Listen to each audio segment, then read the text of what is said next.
The B1 Night Rider is here, and this I know it's weird because it's a Saturday. I usually don't stream on Saturdays unless it's something very, very important. But considering I had a crappy 6 days of work, I figured let me let off some steam today. I could have done it tomorrow, but let me let off some steam and make this a transition into Brother Jason Black, who I have to thank first off, but let me put my face on the screen. There it is. How y'all doing today? How y'all doing today? Kid Gravity in the building.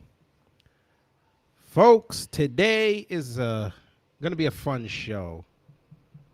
It's going to be a fun show. Today's show, ladies and gentlemen, is titled the Thursday Talk Saturday edition, Why They Are Afraid of the New Black Media. A lot has gone down over the past week. A lot. So we're going to talk about it. But like I said, to start off, I had to thank Jason Black for this because he actually inspired me to do this show. Seeing what's going on with him and his main channel and what's going on with other members of the new black media, they're getting suppressed. I mean, we're still growing, but, you know, with Twitter putting in their civic integrity BS thing, trying to silence our voices during the election, we have to make sure that our champions and the people that are doing this are going to make sure that their numbers stay up, the message stays out there so we can push forward. But before we start, I always have to do this. So this, folks, is how Georgia looks today. It was sunny earlier, nice 85 degrees. I know y'all really can't see it, but it was nice out there today. Not a cloud in the sky, and it was just a beautiful day. Might go back out a little later. But yes, why are they afraid of the new black media? They're afraid of us because for the past decade, even before it was called new black media, we were pushing messages, Facebook posts, tweets, Instagram posts, YouTube videos. We were trying to wake black people up, try to tell them, listen, question everything, do research, see what we're talking about, and go get the answers for yourself. And a lot of us have done that to the point where we're even doing our own things, channels, posts, websites. It's a beautiful thing. Got to thank the pioneers of this, the Jason Blacks, Professor Black Truth, Tariq, all the others that came before us. Got to thank them for this. So later on in the show, I'll be talking about different creators and thanking them for what they've done for me personally. But today, folks, like I said, we're hot in the election season, and you know, I'm just going to be spending most of my time banging on Stacey Abrams because she cannot win down here, folks. She cannot win down here because then it will become AAPI Atlanta, and we're not going to have a chance in this state. So shout out to Brother Marcel for starting up that reverse migration, getting people online to start thinking about coming south. You know, Georgia, Tennessee, South Carolina, not so much Florida, other states, so we can get our foothold back in this country and make some damage. But speaking of Georgia, last year, the MLB All-Star game and the draft were supposed to be in Atlanta.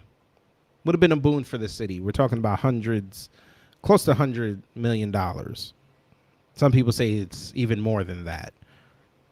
The parties, you know, Atlanta's a party city. The parties, the increased revenue, everybody would have been benefiting this, especially black businesses, especially the smaller ones. Well, Stacey ran her mouth, ladies and gentlemen, to the point where companies like Delta and Coca-Cola went out and went on their social medias decrying what Governor Kemp did by changing the election laws, tweaking it a little bit, if you want to call it that. And voicing their displeasure with what's going on, they said, "Nah, we can't support this. So I think you guys need to think about getting rid of the All-Star game so Governor Kemp can't take credit for bringing money into the state." And Stacey led that charge, even though she tries to say that she didn't. And of course, we lost the All-Star game, all that money. And yeah, it was really quiet last summer down here. PGH Big Dog, hello. Well, 6 months later, she comes out and says she never said that, which was funny as hell. Then we go up to this year, May 24th. She went on Joy Reid's show and brought it back up again, said there's voter suppression. Film, animation, art, B1 to you. Well, Miss Stacey Abrams, we caught you lying, man. We caught you lying. We're going to put something on the screen for you. Because you probably forgot that you did this. Wait, this is the wrong one. I'm sorry, folks. This is something I'm going to talk about later in regards to New York. But yes, Miss Stacey, you lied about something. You lied about this voter suppression deal. Yeah. So PolitiFact defends Stacey Abrams using stealth-edited op-ed that rewrote her record on Georgia boycotts. Now, remember, she didn't support this boycott once she found out the money that was going to be lost. Because, again, she said that she never said there was voter suppression in Georgia. She said this. Well, if y'all remember, PolitiFact,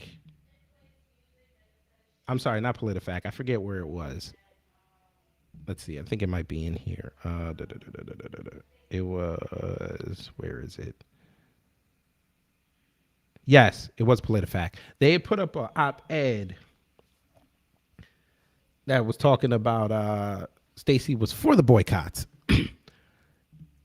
And people took screenshots because, you know, that's what they do online. But then somebody took a screenshot later because it said, it says updated. And it was changed. It wasn't changed significantly where you would pick up on it, but if you saw it first, you would have saw the change. And it got called out for it. So, but this is where I want you guys to listen to. So it says, the PolitiFact cover for Stacey Abrams comes as new claims that the state's GOP 2021 election integrity legislation amounted to Jim Crow 2.0 and would suppress voters in a peach state have completely fallen apart. Overall turnout in Georgia's 2022 Democrat primary was almost 30% higher than it was last time around in 2018. Early voting among Republicans and Democrats was some 200% higher.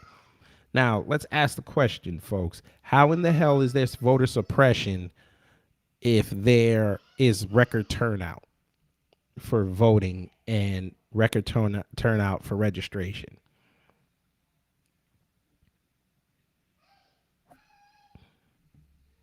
Got to ask these questions, folks.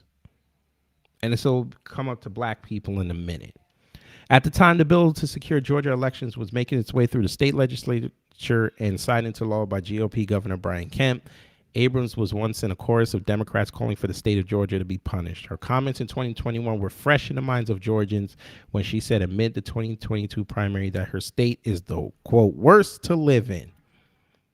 So she's trying to take that from Mississippi, allegedly. Georgia Attorney General Chris Carr pointed out that Abrams has a track record of bashing the state she wants to lead. So his tweet says, our state's #1 ranking for business has transformed hundreds of thousands of Georgians' lives. Just like when she supported the MLB boycott, Stacey Abrams' reckless and condescending comments continue to harm the state she claims to want to govern. Again, she only wants to govern this so she can give AAPI an easy way to the top. That's all she's here for. And the LGBT. And white liberals. And coons. And then the biased Democrat henchman at PolitiFact got to work trying to defend Abrams and rewrite the history of a response to the election integrity law by declaring that Carr's tweet about Abrams supporting the MLB decision to pull the 2021 All-Star Game was, quote, false. No, Stacey didn't support the All-Star Game boycott of Atlanta, the PolitiFact writer proclaimed. Unsurprisingly, the author of the supposed independent fact check followed up his tweet with the article by thanking a liberal Substack author, quote, for the hat tip on this one. And there's the tweet. Louis Jacobson. That's where it was. An op-ed in USA Today. I couldn't remember the publication. But basically she said there was voter suppression all over, rampant, through the whole state. Kemp was trying to make sure just the white supremacists can vote.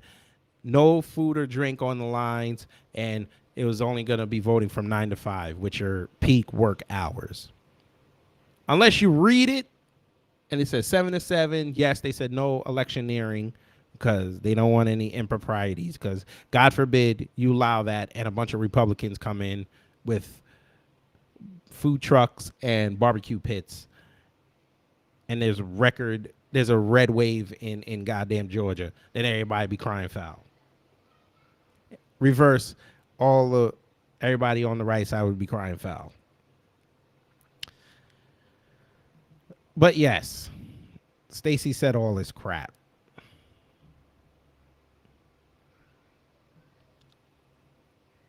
And then also you can easily just go on Twitter and find the tweets.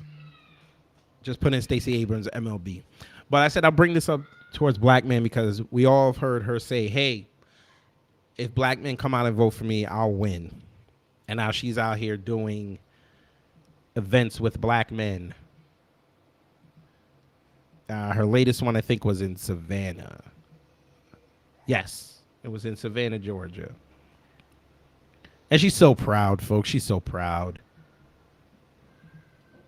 She's like, yes, I'm going to be with black men, and black men love me, and this, that, and the third, and they're going to be the reason why I win. And I get to blame them when I lose. There it is, folks. Right there. We're thrilled to see all y'all turn out for Stacey and the fellas. Always an honor to see our community show up for each other. Unfinished business. Don't miss our next conference in Savannah, Georgia tomorrow. Okay, so maybe that one was, I think it's today. No, tomorrow. Whatever. But she's making the rounds in Georgia. So she also said, retweeted and said, I've enjoyed spending time listening to the concerns of black men and their hope for a better future for our state. I look forward to our next event in Savannah tomorrow. Bring your ideas and vision. Together we'll build one Georgia where we can all thrive.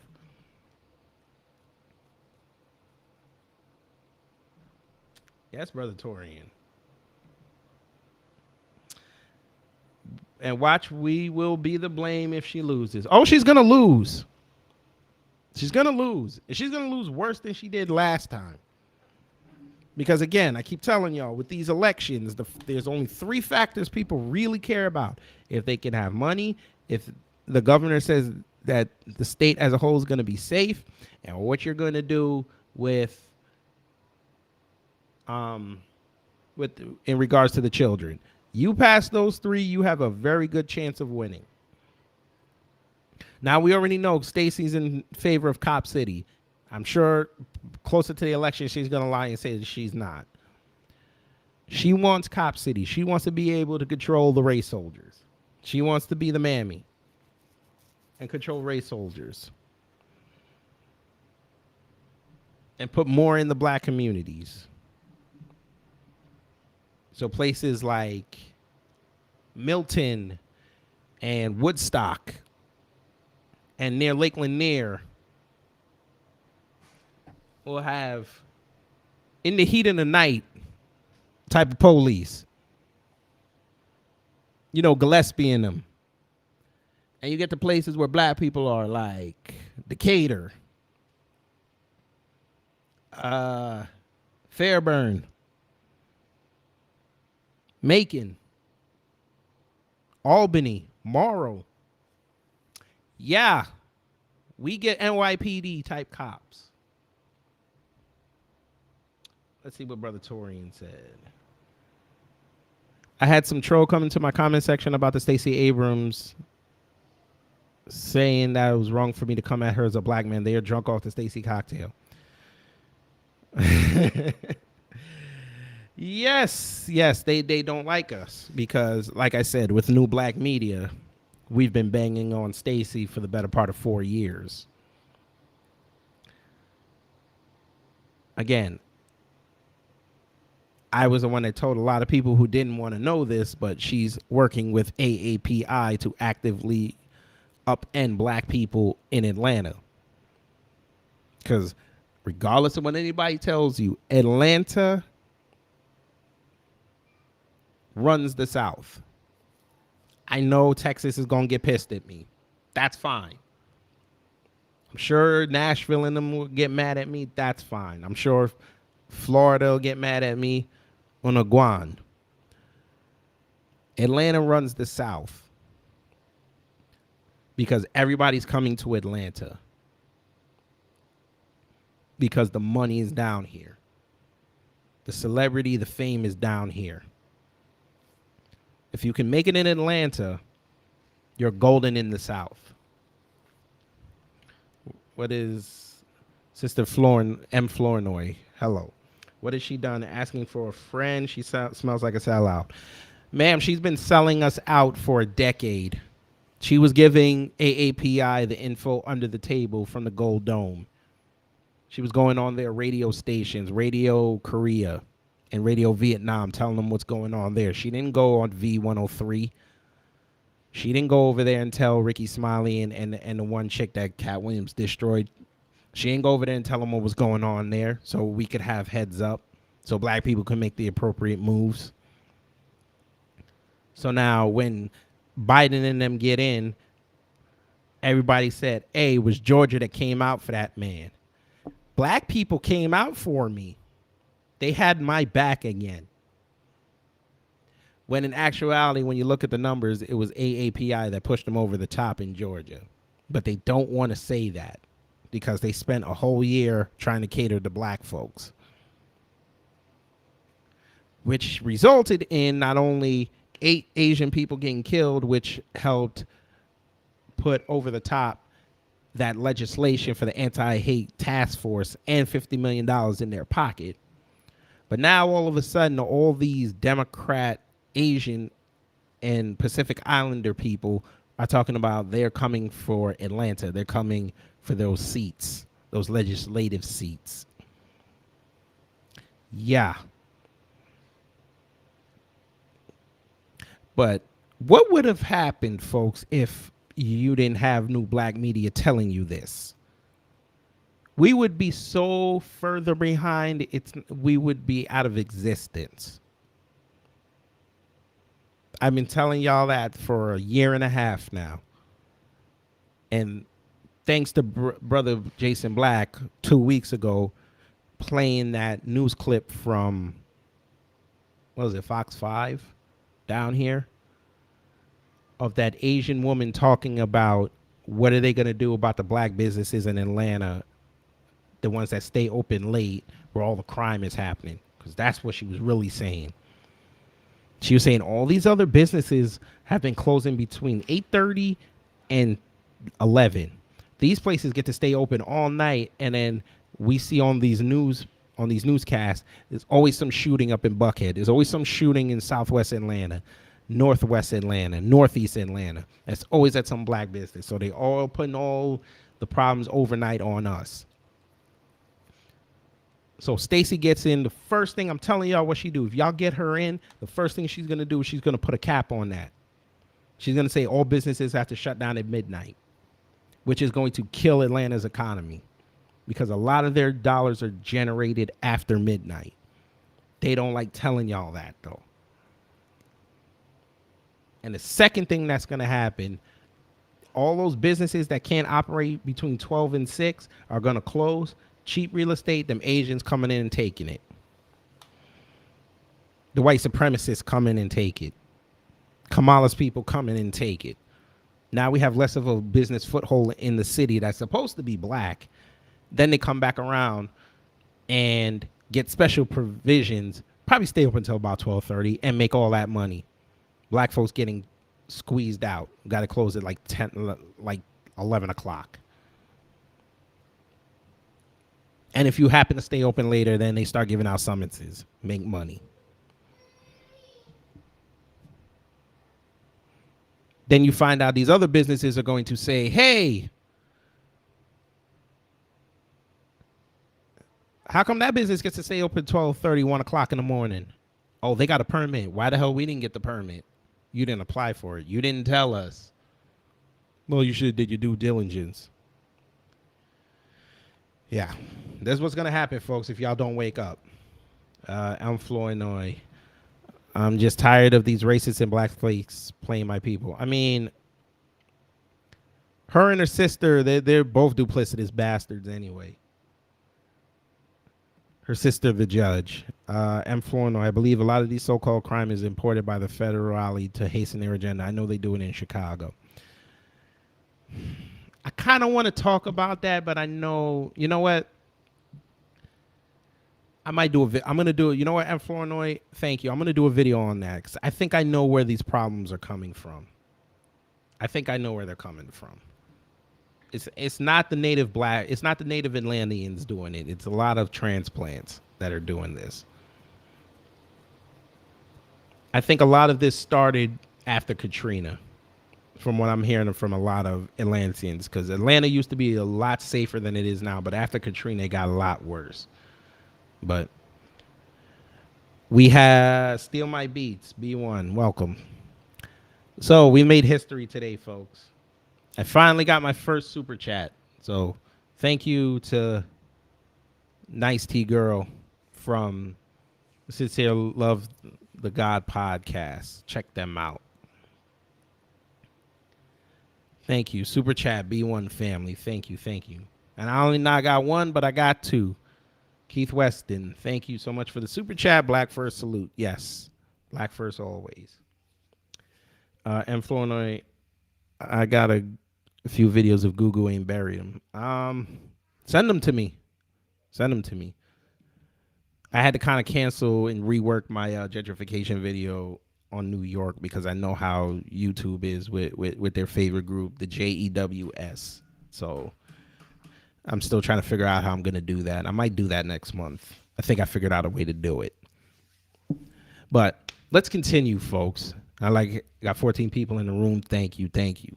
I know, again, it's a Saturday show. I know you guys aren't used to this, but thank you for tuning in. I need to talk to y'all about something. Now, I know in the chat a lot of y'all hate New York. I know this. I'm a New Yorker, so it's okay. I'm fine with it. New York has it gives you a special type of ire when people say New York. You either love it when you go visit it or you hate it when you go visit it. Now, take it from someone who's lived there. It was a beautiful city up until 9/11. After 9/11, it slowly went down.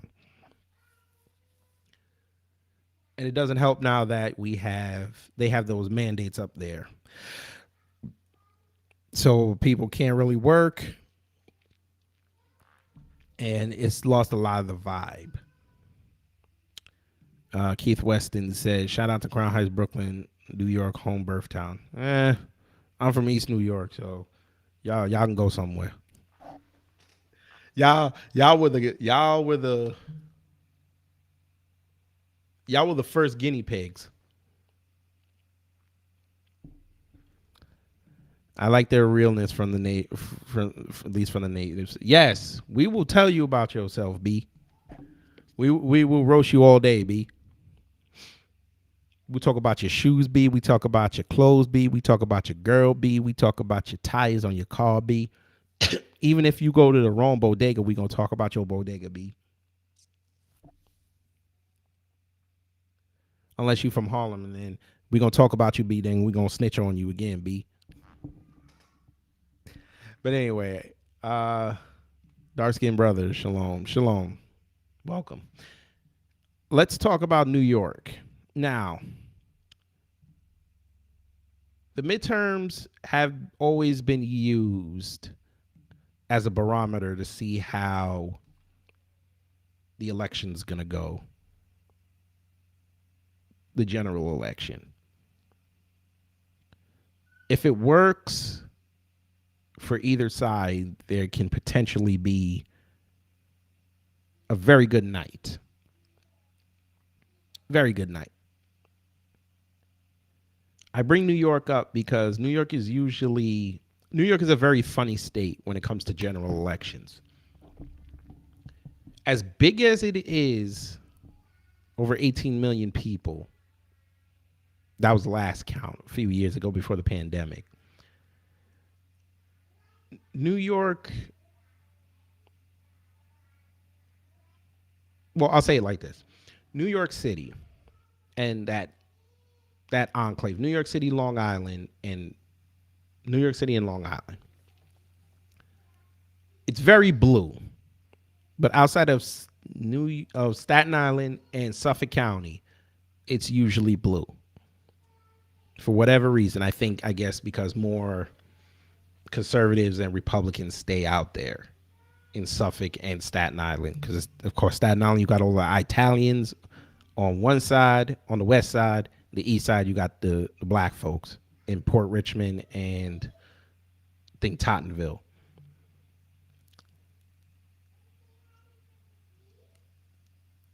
I say that because, especially with the college towns, it's always going to be blue. But then when you get outside those college towns and the big cities like Rochester, Syracuse, Buffalo, you get a lot of red. But because, again, of New York City usually goes blue because it has about 8 to 10 million people in that area. So it basically washes the rest of the state. They're touting something, folks. This New York Congressional 19 district. There's because for some reason, this race they're saying is going to dictate how the general elections in November are going to go. And they're predicting that if the Republican wins, that's going to be a major leapfrog for this red wave, what I call Armageddon. That will happen in November because everybody's pissed off with the Democrats. Now, the last person to hold that seat was the current Lieutenant Governor, Anthony Delgado, a black man. But they got these two white guys vying for that seat right now. And like I said, they're saying if the Republican takes it, this guy will be the stepping stone for the red wave. So I'm going to just quickly go over this. So it says, special election for New York Lieutenant Governor Anthony Delgado's old New York 19 seat offers big clues for midterms. Now, this is on the Daily News on August 19th, so it was yesterday. The special election on Tuesday between two upstate New York County executives for a Hudson Valley congressional seat might seem like a recipe for a midsummer snooze fest. Democrat Pat Ryan and Republican Mark Molinaro are battling to fill the few months left in the term of ex-Representative Anthony Delgado, who resigned from the New York 19 seat to become lieutenant governor. Voter turnout is likely to be very low thanks to a late August election.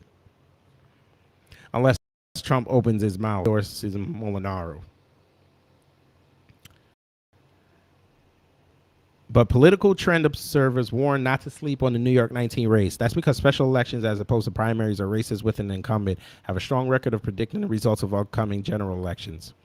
Quote, special elections are often seen as a barometer of which side is more engaged, says J. Miles Coleman, an editor at the University of Virginia's Center for Politics. Republicans hope Molinaro, the Dutchess County executive and 2018 GOP gubernatorial candidate, can demonstrate that their message that President Biden has mishandled the economy is sticking with the voters. If Molinaro romps to a big win, it might mean the GOP is primed for a big national red wave victory in November. On the other hand, Democrats say Ryan, who leads Ulster County, has effectively tapped liberal anger at the conservative Supreme Court's decision to allow states to outlaw abortion. If Ryan can win or keep the race in nail-biter territory, it will be a strong sign that Democrats can hold their own in the midterms. Now, currently, right now, an internal DCC poll has Molinaro up 46-43 over Ryan as a week ago. No public polls, but previous internal polls include one that gave Molinaro with a 10-point lead, according to Molinaro supporters, and one that gave Molinaro a 3-point lead, according to Ryan's campaign. Now, Biden won this district 51-47 in 2020. Trump running 51-46. No, 53-47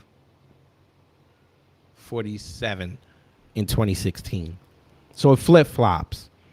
But they redistrict New York 19. They did a redistricting, and that's why I think the dude Delgado won, because mostly that area is white supremacist territory. But when they did the redistricting, I think what helped him was he added Utica into it, and Utica is heavily black. So I think that helped his chances. And he's a Democrat. So they're thinking New York might dictate how the country goes for the next 2 years. Y'all love to see that. Huh? I'm sure the rest of the country is groaning. New York in charge again. But anyway, we off that. So that was just some quick politic news for you. Stacey Abrams can go to hell, and New York might dictate how, if we see a red wave or another 2 years of Democrat control in the House and Senate. But today, folks, like I said, you saw the title of the show and the thumbnail. Why are they afraid of the new black media? Now, I touched on it a little when I started, but let's expand on it. Now, again, for those who know me, I got introduced to some of the people in the new black media via Tommy Sotomayor. I got to be acquainted with Jason Black, and I got to be acquainted with Tariq. Let's see what Nicety Girl said. She said, but Stacey says she needs black men support. Oh, yes. And then when she loses, we're going to be blamed. We're going to get the Maxine Waters treatment. Black men, I will never forgive you for voting for Trump. We're going to get that. I'm never going to forgive black men for not voting for me. Then I'm going to go into hate-filled tweets. Probably go back on Star Trek, and she'll kill a black male looking alien as president of the earth. She'll get her hands dirty. Subliminal messaging, you know how that goes. But like I said, I got introduced to Jason Black and Tariq through Tommy Sotomayor. And then subsequently, I found everybody else years later. Keith Weston said, Professor Black Truth is always my go-to in new black media. Yes. And again, Professor, salute to you on your recess. Get some rest. Get healthy. And may you have... Oh, and also congratulations on your 100,000 subscribers. Not quite there yet, but by the time you come back, I'm sure you'll be there. Would be kind of nice to see you do a live stream, but I know you don't really do live streams like that. You like to have your thoughts written out and consistent. But we'll see. I think you should do it just to break YouTube. But they're afraid of us, folks, because we have our hats in different areas. For instance, we have people like Torian Rain. Shout out to Torian.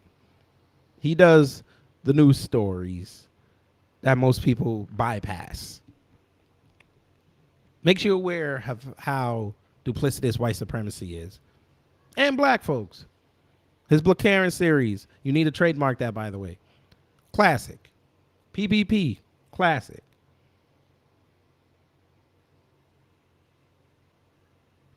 He gives you that. He does it.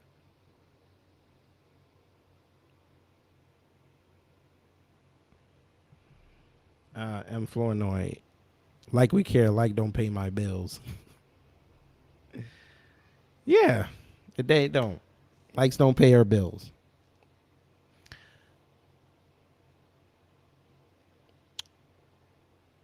So shout out to that brother for that. Black Alpha Network. Shout out to him. He brings the street version of what's going on in the world. He talks like a lot of the younger cats do. So he can relate to them. He can bring them in. He can get them to listen. And I'm sure YouTube loves the fact that he be going in with his commentary with the cuss words so they can market for limited ad revenue. But doesn't matter because the message still gets out there. Especially with what he's doing with the Twitter spaces with the next person I'm going to mention, Beatzilla, the OG. The OG's out here bringing that wisdom and things that he's seen that we didn't necessarily see being a younger generation. So, like I said, we put our hats in different areas. Then you got people like Afro Elite, who brings topical conversations to the forefront and lets people engage, and he breaks it down. That's how you got to do it. All life is learning, folks. That's all it is. It's a lesson every step you take.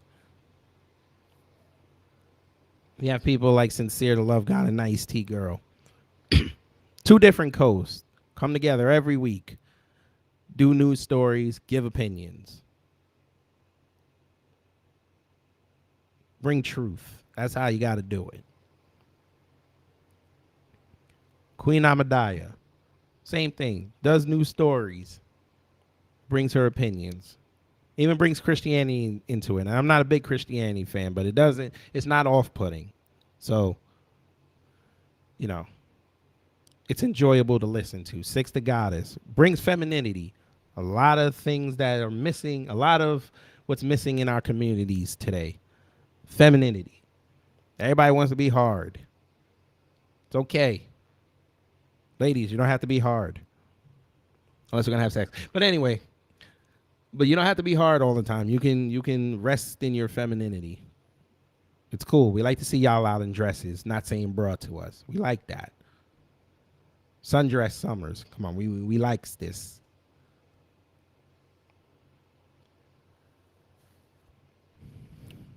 Duan B. He does music. He does cardology. I think that's what he calls it. But again, he does late nights. So I know a lot of us aren't up that late, but again, brings a different perspective. Make sure to gatekeep history, especially with this hip hop debate going on out here. He's one of the authority figures. Great Black Shark. I've actually met him through Taisha Essex. He brings that old wisdom. I think that brother got to be 60. He got to be 60. Because the things he be dropping, especially in them Twitter spaces and on his channel, that's old wisdom right there. But again, he'll probably say that's Southern wisdom. I don't know what he call it. I think the brother's 60. Because nobody, you would hear your parents talk like that. Who else? I put everybody in the thing and I forgot who I put.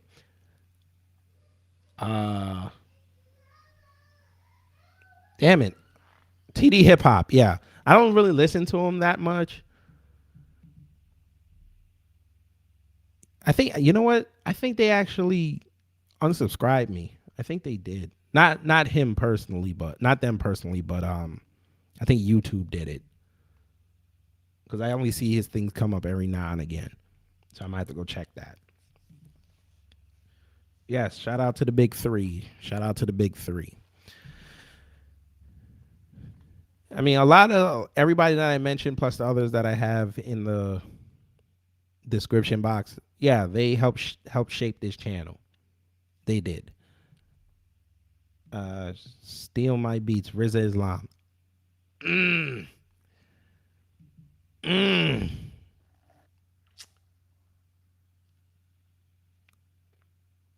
I, I, I, I like RZA a lot. I do. I don't know if I can consider him new black media because even though he does post videos and everything, it's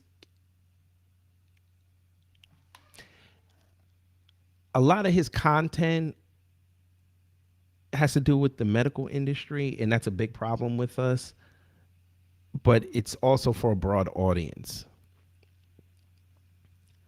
I don't know if when I consider someone new black media,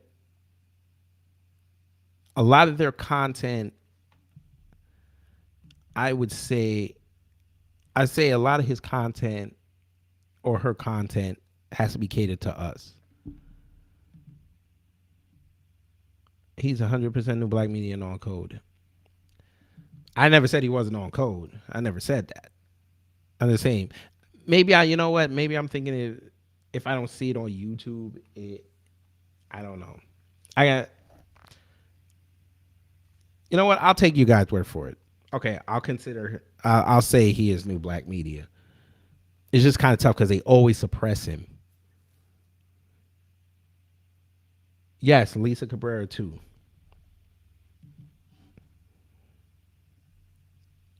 Um, Big Judah, yes. Lioness Crown, yes.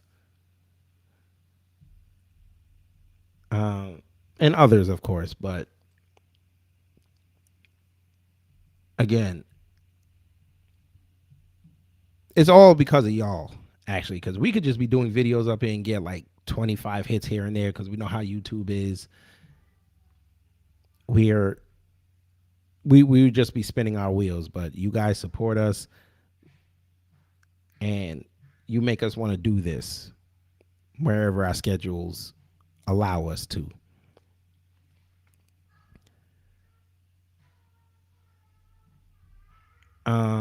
Let me see. M. Flournoy. Just a question: will the new black media ever incorporate your efforts? Would it be useful? No. You might have to. You might have to rephrase that. I don't know what you mean by that.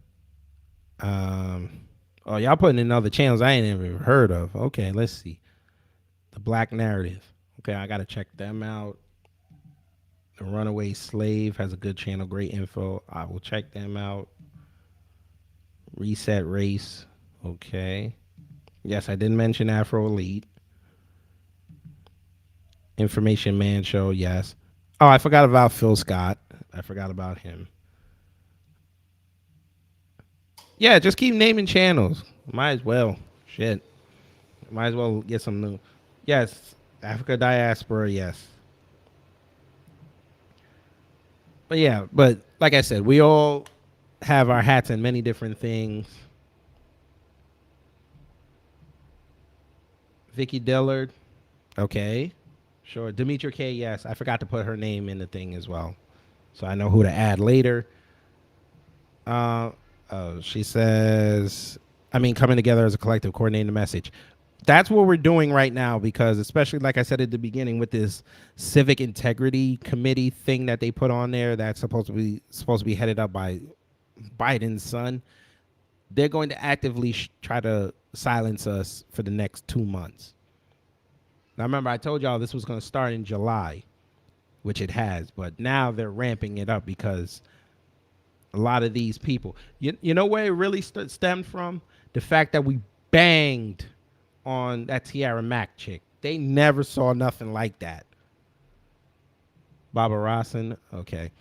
Like I said, when we came out and banged on that Tiara Mac, Lord,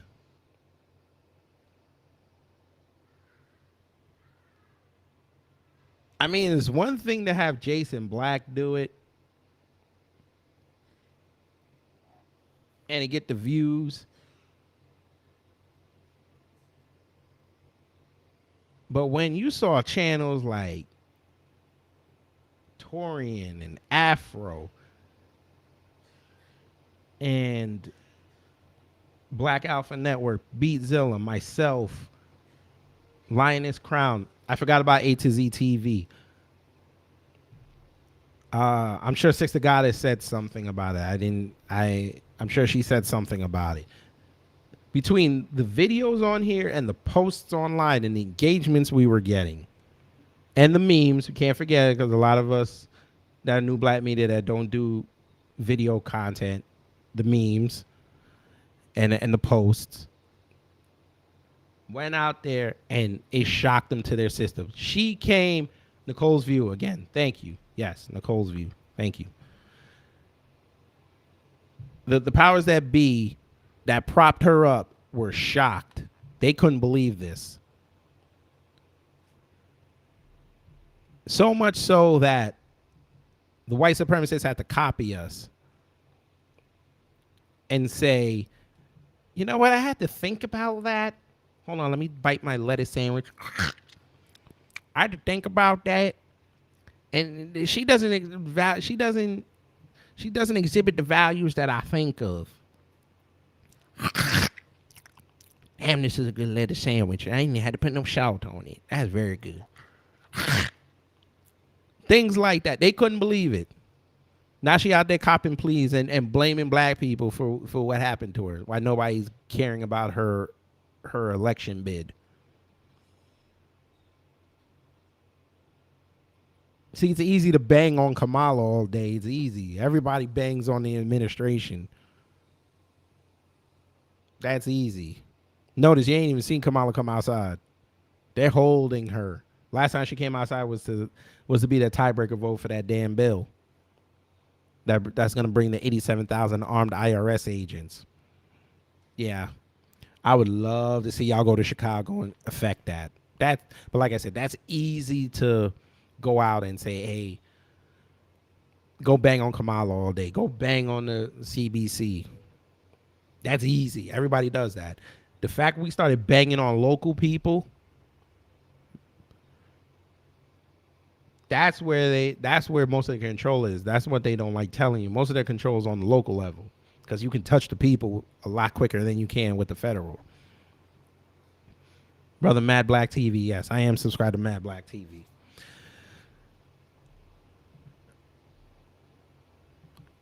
So she went down. Gary Chambers went down, which caused your buddy Roland Martin to have a friggin' meltdown. Because we know he ain't got a chance now.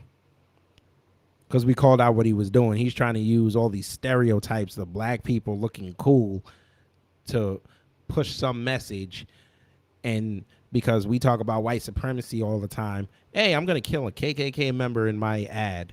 I'm going to do an abortion in a room. I'm going to show all this. Because this is what black people care about. Nothing about economy. Nothing about the safety of children. Nothing about all these laws that they're putting in to stifle the progression of black people. None of this. You're trying to push a message that is so generic that anybody can do. All you have to do is just take that one person out and replace it with somebody else.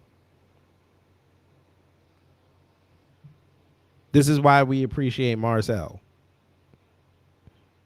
Because he talks about a specific goal. Reparations. Reparations cures a lot of things. A lot of things. And Flournoy, Roland has always been FOS since the days he was on Chicago radio. Nothing has changed but his waistline. And his dashiki collection. Y'all always forget about the damn dashiki collection. Do not forget about the damn dashiki collection. Please. And shout out to the B1 sister who created the B1 butter biscuit. Shout out to her. I couldn't get any this go around. Next time I'm going to get some.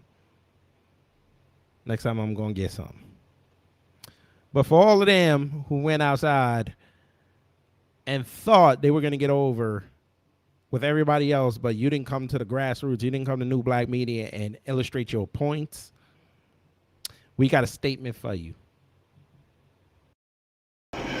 Insult to my existence. Yeah. You guys are an insult to my existence. And when November comes and you don't get elected, especially Stacey, before she goes on her tirade about black men for 3 hours. Yes, and the moo-moos. You got to forget about the moo-moos. Can't forget about the moo-moos. And them shoes. We remember we remember that thumbnail Jason put up. This man had them I'm sorry, I'm going to say it. He had on them Haitian church shoes. No socks. He had them. Hey, come here. Give me the line one time. Check. Say cut it, check.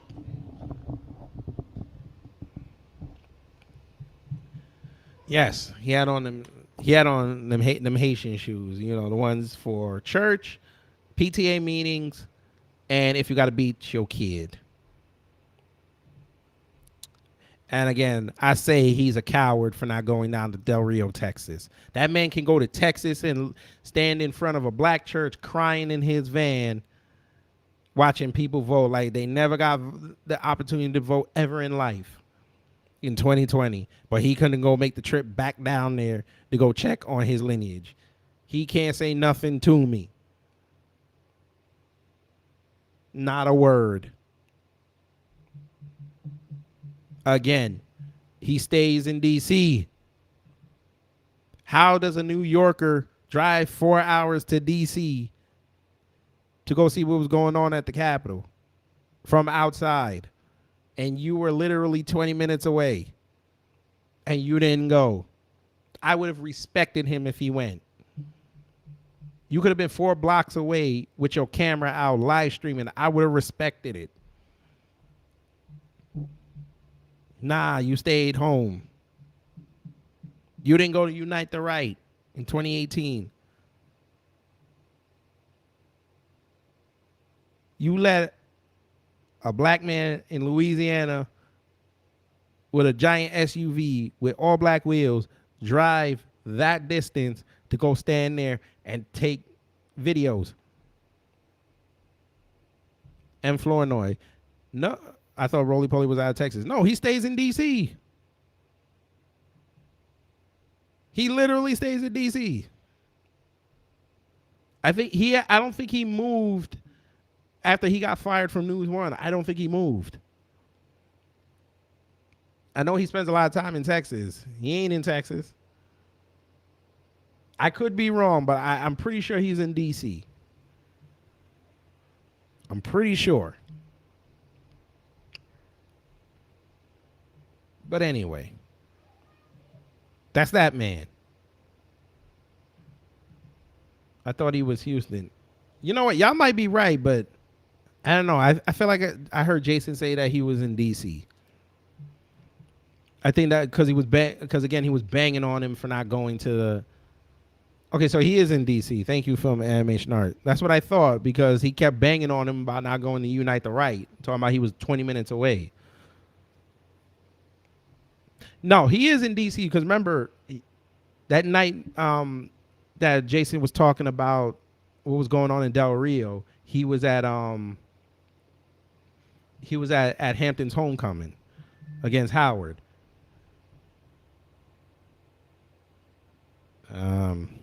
I believe he graduated from Texas A&M. Yeah, he did. Could have went to a. He talked about black all this, and he could have went to a. He could have went to HBCU. He went to A&M, but whatever. We're not gonna get on that. I'm gonna leave Roland alone. He's too easy. But yeah, like I was saying, once all these black politicians lose that are not for us, and Stacey gets trounced again in Georgia, and Georgia's somewhat a little safer, even though it's still a white supremacist state, but it is what it is. This is gonna be her before she goes on her black man bashing tirade.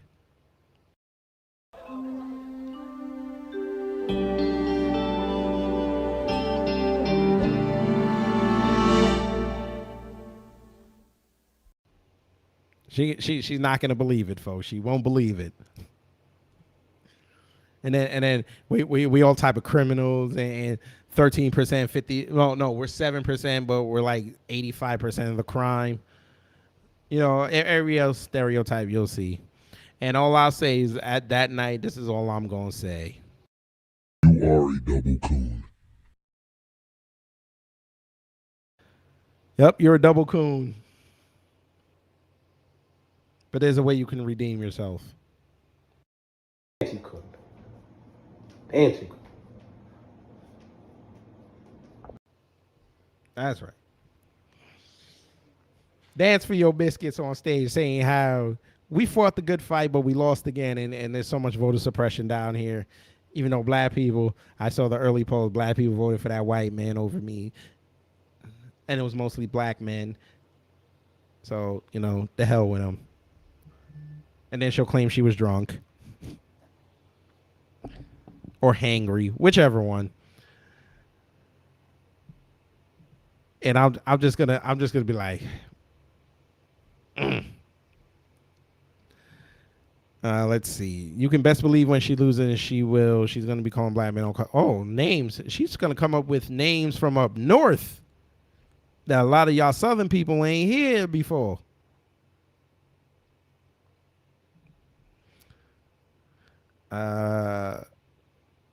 I don't think one can insult Stanky Abrams. Otherwise, she would have been gone already. No, she's still around because she caters to white liberals, and white liberals love her, especially their kids. She takes photo ops with their kids, no mask on, and then she catches the coffee venereal disease, even though she's double turbo boosted with the double nitrous, and she still catches it. And you're talking to someone who's not even with that Belle Biv DeVoe in them and never caught it once. Go figure. Which brings me to, before we do the Twitter thing, I think tomorrow I'm going to do another live stream, and I'm going to get into this Belle Biv DeVoe nonsense. I'm going to get into it. I'm going to risk the channel, folks. I got to talk about this. Because Fauci said some stuff. Shout out to RZA. He says something that he put up that I can't ignore it no more. I don't care at this point. I have to say it. So this might be the last day of the channel, or I might get suspended for a week. We'll see. But yeah, but let's get into it, folks. Let's have some fun.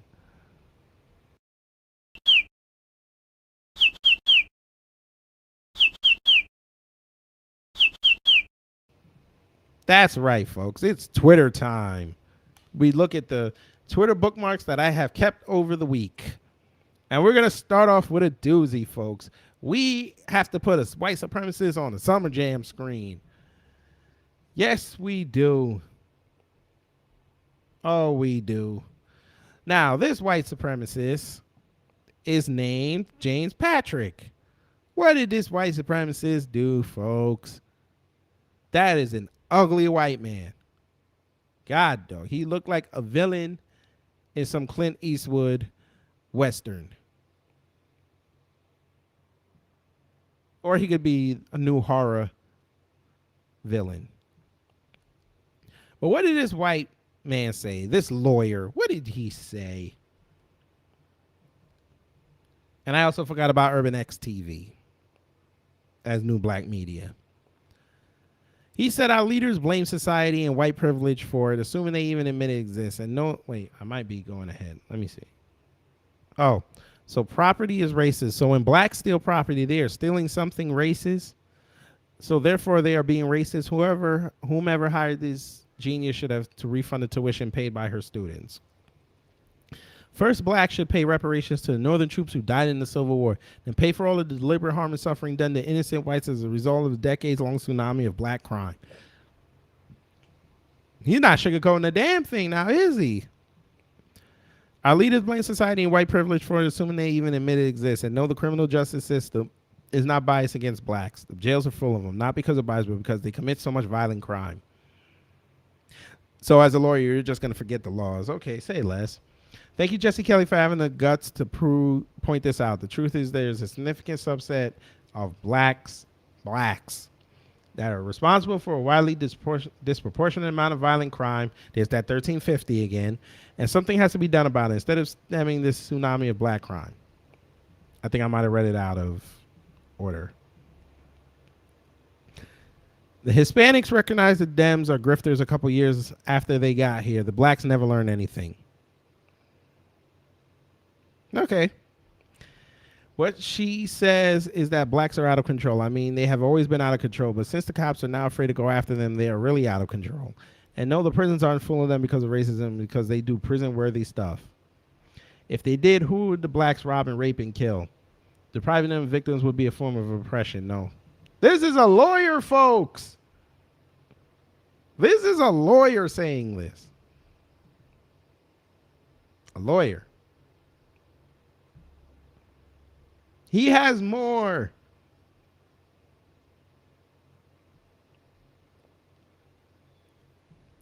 He must have got curved by some black chick back in the 50s. He must have got curved. He wanted to have his own Loving V Virginia and didn't work. Michael. I would love to play this video, but I know. Oh, we can keep the sound. But if you just... We can keep the sound off. Look at Mike's face. Go ahead, Mike. Tell him. Mike wants to go home or make another $10 million off a commercial. Why? Who the? Look at Mike. Mike is like, yeah, I'm good on this. Can I leave? I miss Mike.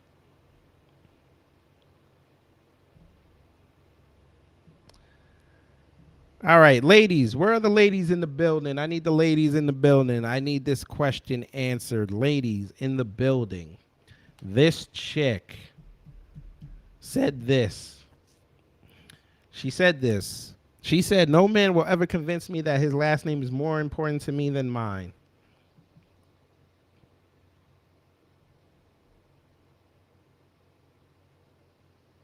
I need the ladies in the building.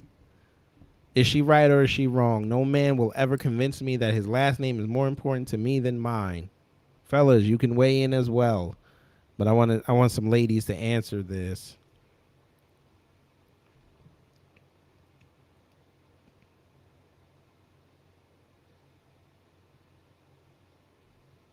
Now, apparently she's a big deal because she said Fox News called me anti-racist.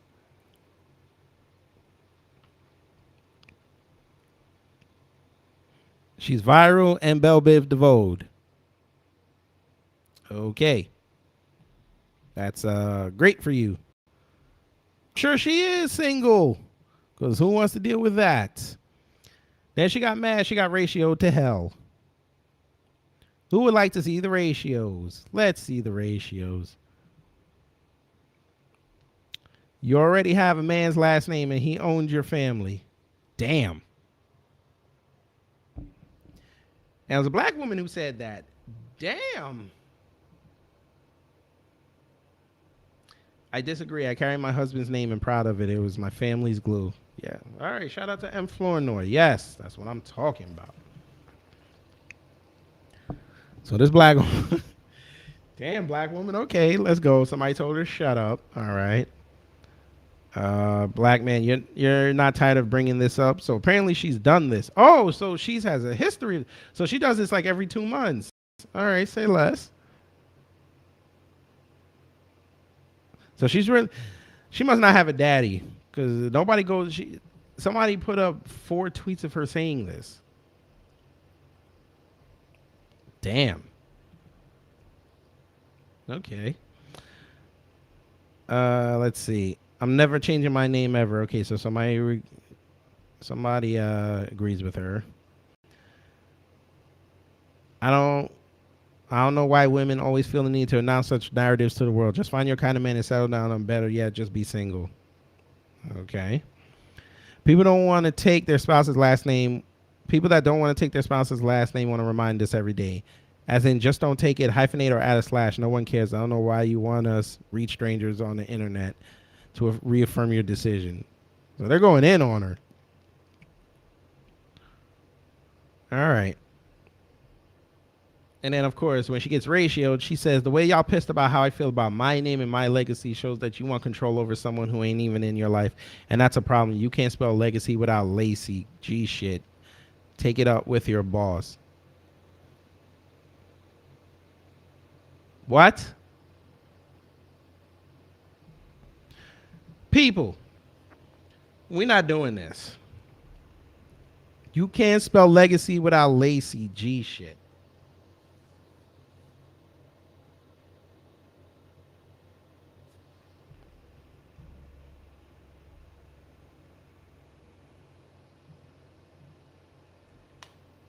If you're going to use a statement like that, folks, it would be better if you use the name, the word correctly. Kind of like Arsenal the Rebel when he says you can't spell bars without putting that arse in it.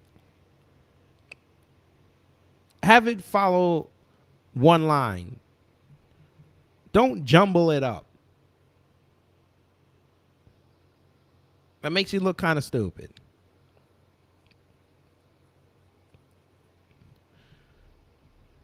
And here we go. This is the tweet I want y'all to see and hear about. My father put a hammer in my hands when I was 7 years old. I mounted all my TVs, put in all my ceiling fans. I paint accent walls that go viral.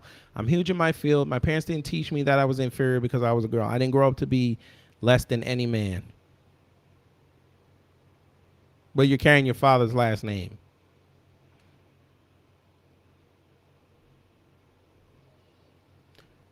Your father has to approve of whatever man you get married to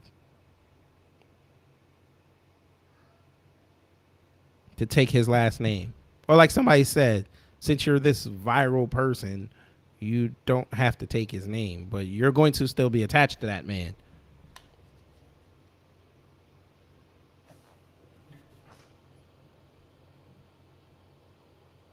So regardless of what you do, when you're not single, you're going to be with a man.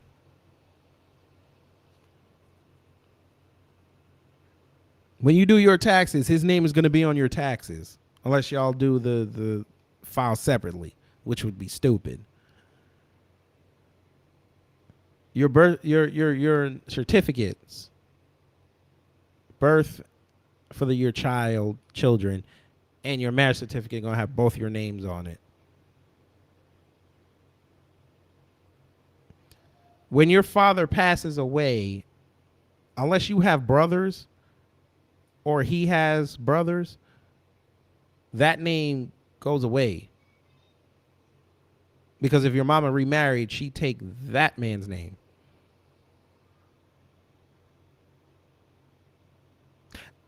These think pieces online, folks, I don't think these people really sit down and accurately think about what they're putting up before they hit send.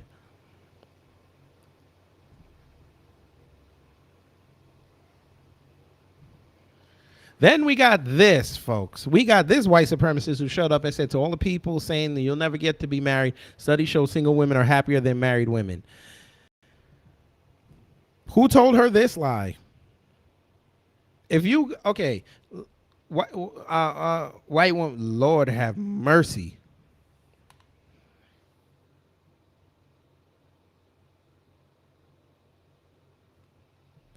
Lord have mercy. I got to put that back up. Lord have mercy.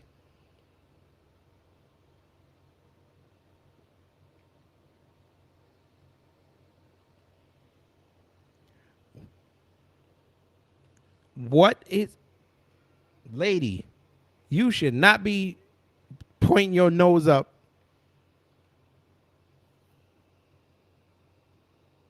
Lady, you should not be pointing your nose up in the sky like that, talking like that.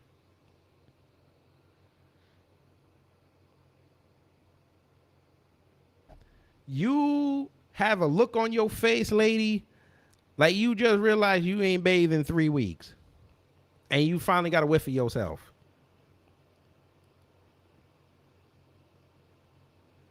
You look like that face look like you put that on a cookbook, but all your recipes suck. Your face look like you read tweets all day bashing black men, but you secretly want one. You look like your face looks like you would win sexiest British woman not found in one of the 4 major cities.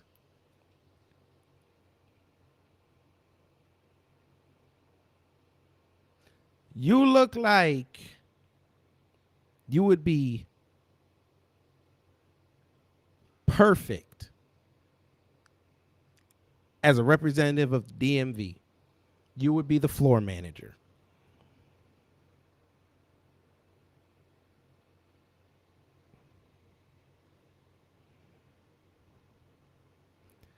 I got to get snousages off the screen and look at your name, Wendy Crowfoot. You can't make this shit up. You can't make this shit up.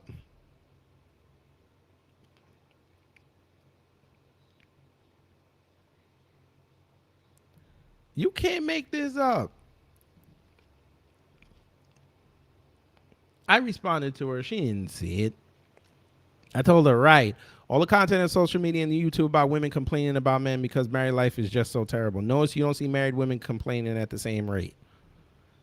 Yes, folks, I'm on YouTube a lot. I don't see married women going on film talking about how bad their married life is. I don't see this. I've seen plenty of videos about single women complaining about how it's going on out here. I have seen stories of married women who are going through divorce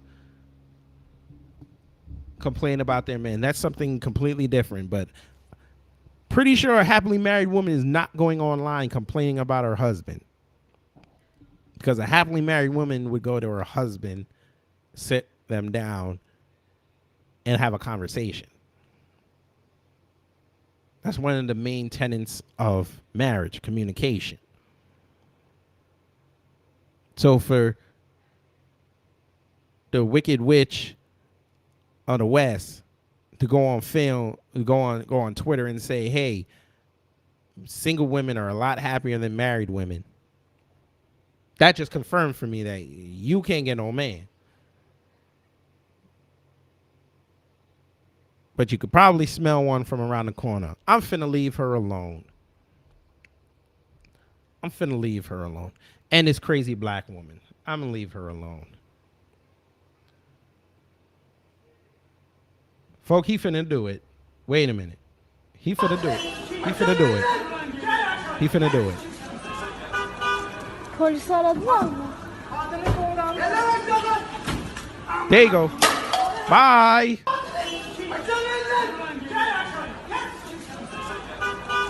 Polis aradılar mı? There you go. Yes. Let's see what I'm from. Crowfoot or Crowface. Yes. I feel the most sorry for the young women. This type of propaganda will confuse them. Of course it is. It's already confusing.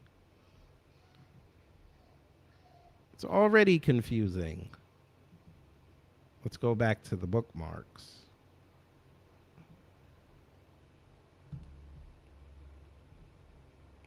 But it's on us as parents to make sure that we teach our kids correctly.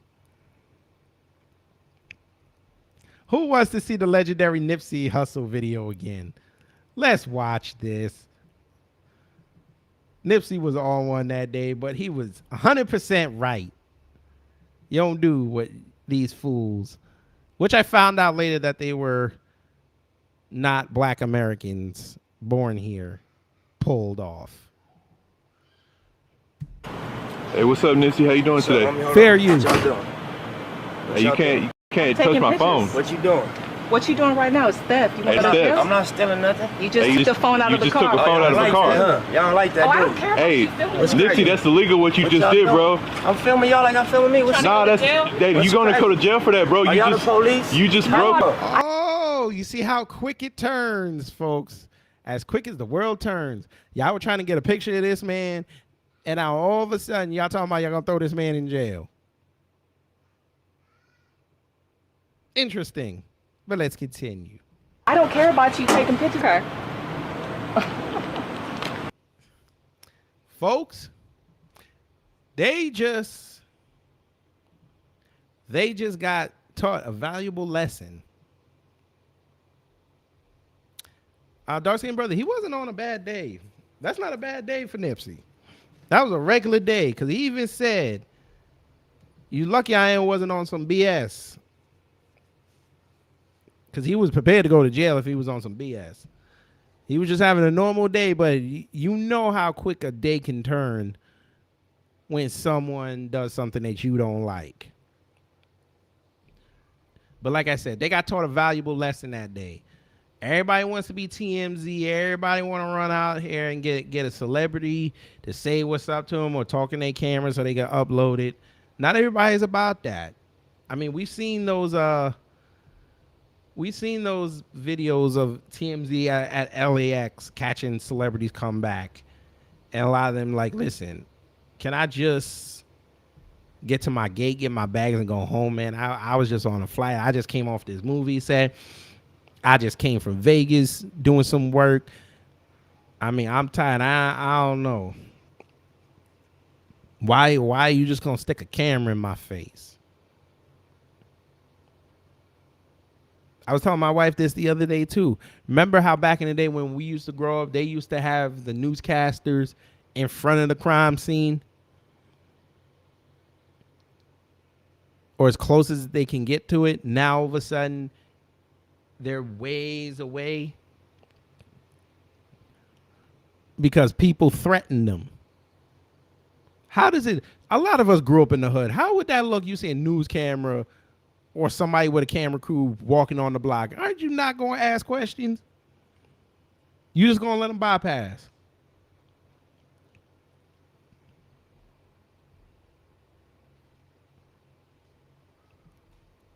Nah, we can't. We don't do this. M. Flournoy said, yep, I don't know where they're from, but it wasn't from the street. No, they weren't from the street. They were some immigrants from out of town. They just got to town.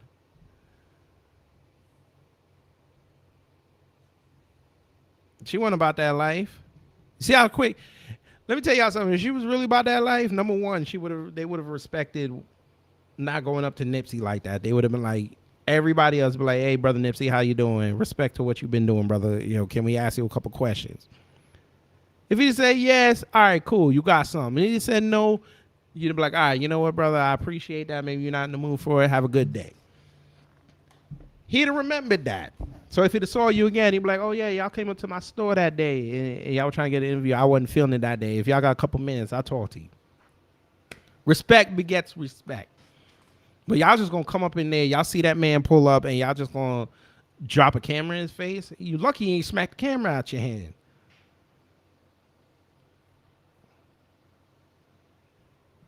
But it is what it is. Let's see these comments. Yes, R.I.P. to the brother Nipsey. Yes, R.I.P. Gone way too soon. Let's see. Keith and Balcom 7, welcome. Black people need to learn to come together and help each other. Black men and black women need to come together and help each other. Well, that's what we preach over here in New Black Media. We want to make sure that black men and black women stop this infighting crap. I'm not saying that we're not going to have our own little problems, but not everything needs to be put on the forefront. We need to think about building legacies and things that our children can be proud of. Dark Skin Brother said, and on top of that, it's just so much crazy stuff going on in the world. I agree with him. Yeah. It don't make no sense for Nipsey to go to jail on some assault beef because you dropped a camera in his face. Keith, welcome again. I want black celebrities and black fans to create a black Hollywood but name it something else. You can. You just got to get creative with it. Trademark it. So then when white people try to take it, you get paid off of it. And Flournoy said, yep, they call it staging. Yeah. And then somebody's going to be staging how you look on film laid out. He might have done a verse over him, too. Let's see what Eddie Griffin said. Yeah, I said it. Fair use. Yeah, demon crats. They demons like mama. That's a turn. Coin that. Yeah, demon crats. You motherfuckers think we just supposed to vote for a Democrat because we black. Nigga, I might vote for Trump next go round. Keep fucking around, Biden. Keep fucking around. When you gonna sign the law, the leave niggas alone law? Just like you did in 2 weeks. Sign you nigga leave them agents alone line. Remember that? Facts. Agents getting fucked. Nigga, you wrote leave them agents alone law. Yep. Well, my people are being killed, murdered in mass shootings by these crazy motherfucking neo-Nazi, cracker, crazy ass white children, motherfucking gun-toting sons of bitches. When you fucking gonna write that law? Leave niggas alone law. See, then ain't gonna be no argument. Well, you're killing each other yourselves. Yeah. And y'all killing each other yourselves. And Asians killing each other themselves. Mexicans killing each other themselves. You kill where the fuck you live. Facts. He said it. The line. You kill yourself where you live. But let the white supremacists tell it. We going into their neighborhoods messing with them. Which is furthest from the truth. They don't want to tell you that.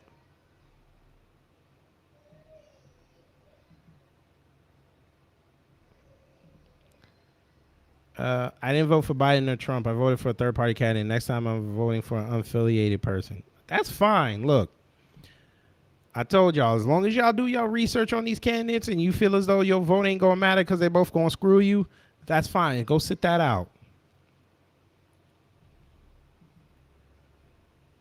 Skin Brother, I saw the video. The only thing I disagree is why even vote Republicans. Both parties hate FBA. Hold that vote, Eddie. Again, make sure you make sure you vet these candidates. You know what their positions are. See, black folks have a problem down here in Georgia because Kemp ain't really saying what he gonna do for black folks. Stacey talking about what she gonna do for everybody else, and black folks get a couple crumbs. He need to come out and say how he feel about reparations. He got to come out and say what he gonna do about this crime.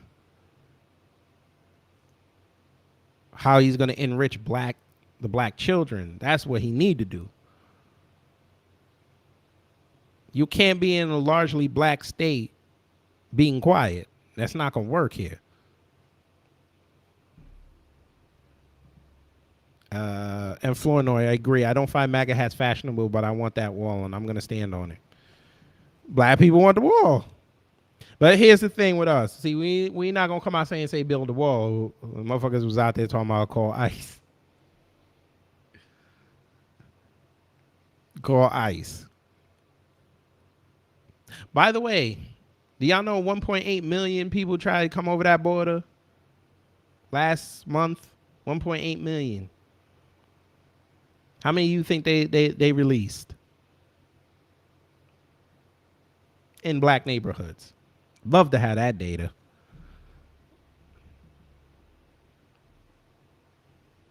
But let's continue. I want to show y'all two things that disturb me. Now, black women. This is for y'all. Black women. Now, for those who joined me when I did that Black Women Summit, where I told y'all what y'all should do for not only your empowerment, but to have black men go through walls like Juggernaut for you guys. Part of what I said in there was about propaganda. You guys got to buck back on what's going on out there and how they portray you guys. Because if you don't buck down on it, they're just going to keep doing it. And then they're going to say, when you finally say something, you accepted it before. See, they haven't said it yet. Y'all need to come out and fight against that.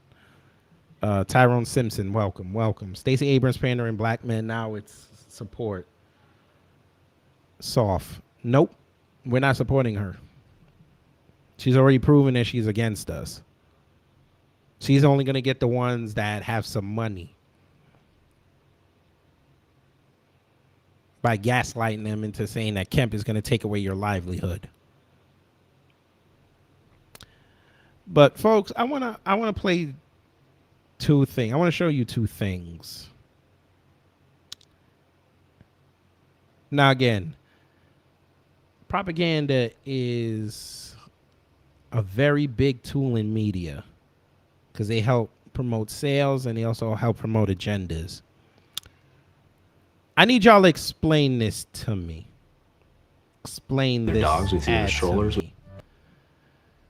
This is the first image you see on this Cox Communication ad. Now, back in 2019 again, I predicted Biden and Harris, and I said they were going to use them as a proxy to build up the black woman, white man agenda. You saw it with that. Nissan had an ad where they had a black mother and daughter and some weird looking white guy that was supposed to be her father. Didn't look nothing like him. Trying to sell you a car. Got so much backlash, took the ad down. Years ago, Cheerios came out with an ad. White mom and her daughter, mixed daughter, who was black, having cereal, and sheep, the little black girl, mixed black girl, puts Oreos in the shape of a heart on her dark-skinned father's chest while he's sleeping. Took that ad down. So much so, they redid it and took the mom out. She was only represented by a picture on the fridge.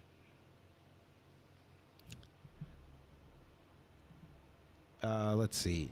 Keith Bauckham. Brazil has the highest black population in between North America and South America. Mexico has a black population, but it's small. The white Spaniards took African slaves to Mexico. Yep. But they'll never acknowledge that because then those black people will start saying reparación. Reparación. They'll never do it. Oh, we got a troll in the house. Free breather. Y'all obsessed with race. Yeah. Kind of like y'all. Y'all are obsessed with race. Because when it benefits you, everything's great. When it doesn't benefit you, everybody else race comes into play. I'm going to guess. Hey, free breather. Hey, let's play the game. Are you black or white? Let's play the game since we're obsessed with race. I ask a question. Are you black or white? No, I'm not talking about the Michael Jackson. Try a different sub. I've been talking about other stuff outside of race, dumbass. See, this is what you get for, I don't know when the hell you came in, but I was talking about the elections. I was talking about economics. I was talking about politics before you walked your ass in here to tell me that all I'm talking about is race.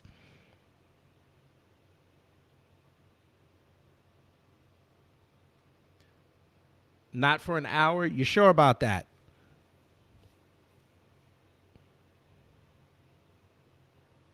I was talking about race for an hour.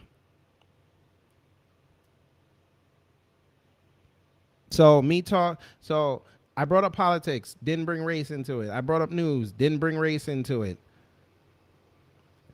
Now you walk your ass in here to tell me that because I did a couple stories just now that mentioned race, now you got a problem. You know what? I'm going to do you a favor. Since you got all this talking you want to do, bring your ass up here. We not even going to play with this. Y'all not finna come over here and start. Bring your ass up here. There's the link. Bring your ass up here and tell me why I'm only talking about race. Go ahead.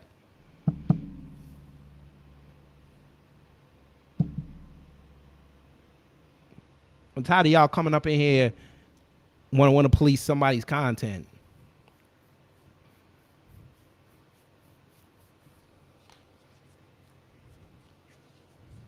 You think I want to talk about race and always and what they do to us? You think I want to do that? I want to do happy stories. They don't want us to have happy stories. They don't want us to talk about the positives in our community. We have to go search far and wide for stuff like that. But with every other race, they make sure to highlight that first. Oh, somebody got killed in their neighborhood. Oh, the whole community came together and found out the killer. When it's us, oh, we don't snitch. I'm talking about politics where race always comes into it. Now, all of a sudden, now I can't talk. You're telling me that I'm just talking about race. Come on, sir, ma'am, come up. Let's go. I will give you a platform. You can talk or whatever you want. Let's go. And you got about 2 minutes. I'm gonna have Brother Torian come in and block your ass. And then you can watch all my uploads from now on and get hurt. So how you want to play this? Let's go. Oh, you ran. Come on, don't run. The mayo sandwich can wait. It's still cooking. Your mayo grilled cheese is still cooking. Come on.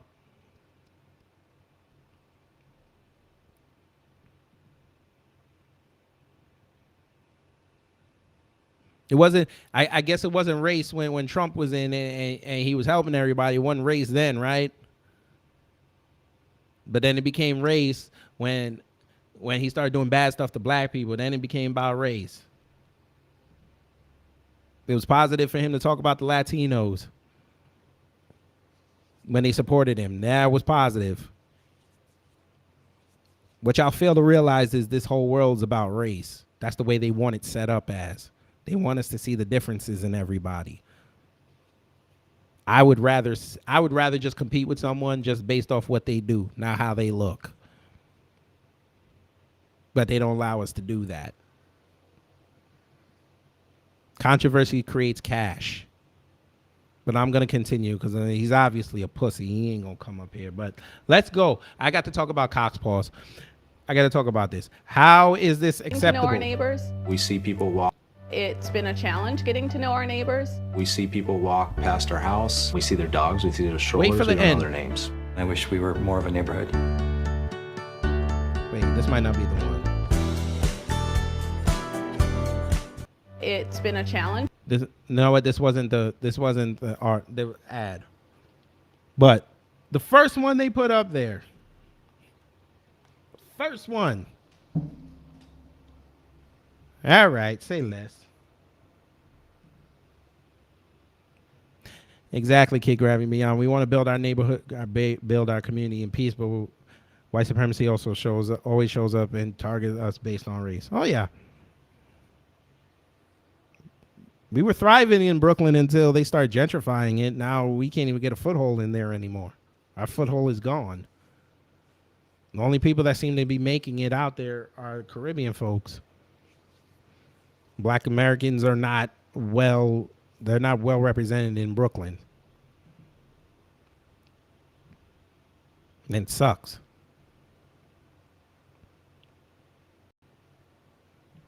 But folk, we got to talk about this ad. this Delta ad. Delta. Who approved this ad?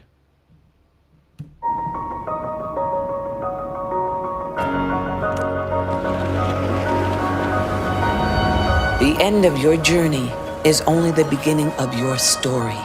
Write your next chapter with Delta. Folks, who approved this ad? You have a black woman on a trip that looks international, going to find the perfect cotton for her business.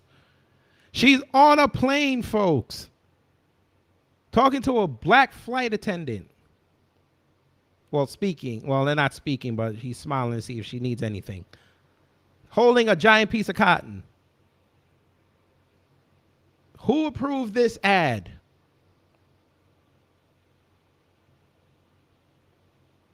Keith Bockham 7. So we still picking cotton.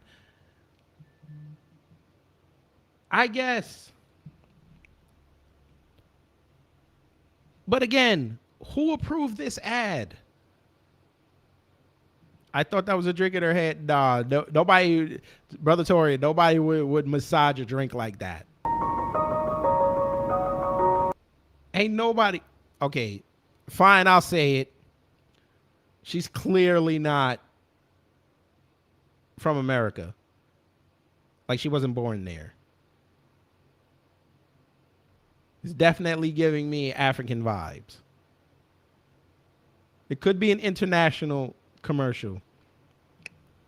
It could be an international commercial. She damn sure did not. You know what would be funny as hell? If you find out later that she flew, you like they had a whole backstory compiling. She's from Atlanta. But like, come on, bruh.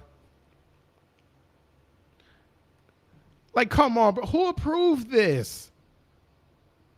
Wait, I gotta go back. Who approved this? I'd love to see the comments. Who approved this? Look at this. White guy takes her bag. White guy puts the bag and takes her on the boat. She's on somebody's field. Like, come on, bro. Who? What, bruh? Black man. I don't know if he's black. He could be black or whatever. I don't say he black, bruh. Why you don't ask no questions? Why you ask no questions? Someone dipped in Miracle Whip. They decide probably. Let's see what the comments say. After seeing this ad, I don't think I will ever travel on your plane again. On my last trip with you last week, you delayed my flight, so I missed. Okay, somebody's complaining. Okay, somebody's talking about that. Oh, so y'all just gonna go in.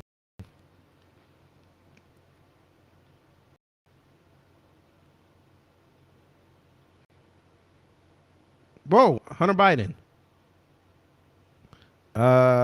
So y'all just gonna come up in. Nobody's talking about this.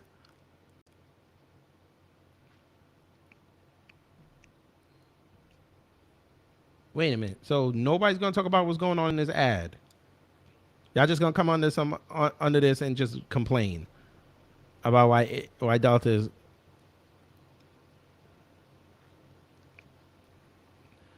Okay, so this tells me that y'all cool with this ad. So this tells me y'all cool at this ad. Picking cotton 35,000 feet in the air. I believe it's a Ford commercial too. Yeah, Yo 103 Queen and welcome. Yeah, I think that chick is African, because there's no way. There's no way. Yeah, that chick's definitely African.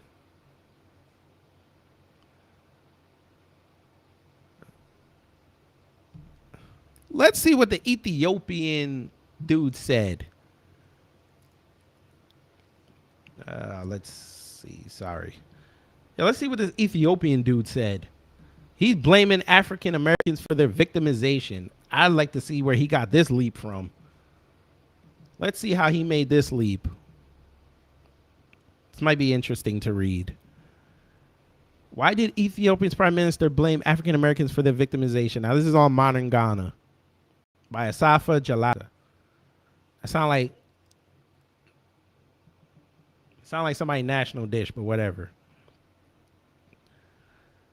Abiy Ahmed, the Prime Minister of Ethiopia, who came to power primarily as the result of the Oromo youth protest movement known as Kiru, has talked about cultural attitudes behind different communities' relative success twice in the last 2 years by comparing the development of the Jewish Americans and the underdevelopment of African Americans.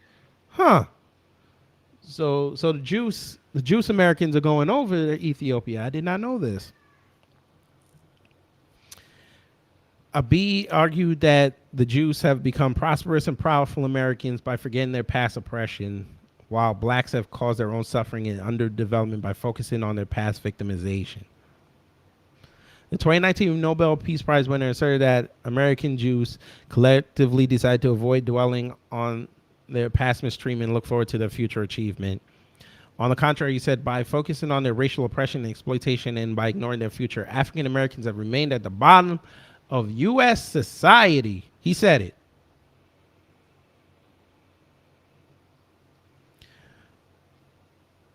He said it.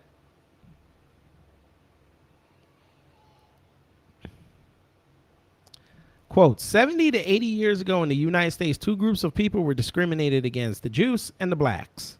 There we go again with the blacks. Not black people, the blacks. Okay. The Jewish people used to be tortured, imprisoned, and denied jobs. The blacks faced the same fate. You know, the Germans killed the Jews, and many of them who survived fled to America. Israel did not exist then, and they were scattered all over the world. The Jews made a decision as a people. They said, yesterday we were tortured, oppressed, and discriminated against. If we merely continue to talk about the past, we won't go far enough. We need to have a winning vision so that we will be equipped with better knowledge and wealth than the whites who have been victimizing us and then ruled us.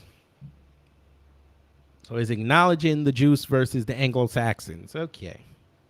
On the other hand, the blacks continue to sit and complain about being oppressed and tortured, saying that the whites did this and that to us. To this day, they have not gotten anywhere. What about the other guys? The media belongs to them. The banks belong to them. Everything belongs to them. While sitting there in the U.S., the Jews protect and support the small country, Israel. Every policy of the United States on average is entirely decided by the Jews because they have so much power.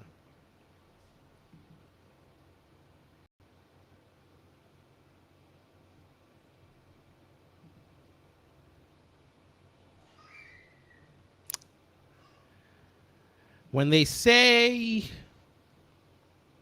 the Africans say that they don't hate y'all,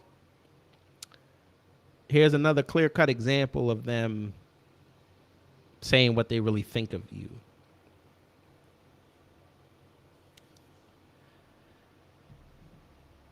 Film Animation Art says, this is what happens when you have clueless white ad agencies create commercials targeted at a black audience. Yeah, they did that.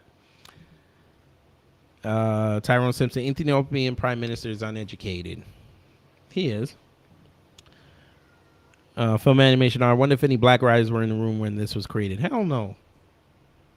Well, maybe. Maybe.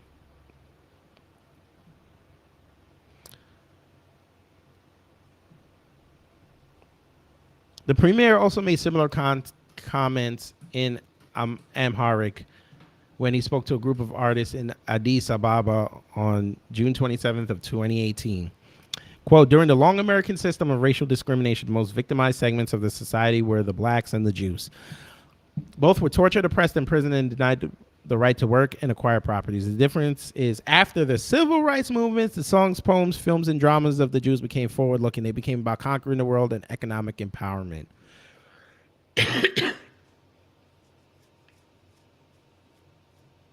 Why do they tell this lie? Well, again, folks, I say again, why are they telling this lie? Songs, poems, films, and dramas of the Jews became forward-looking.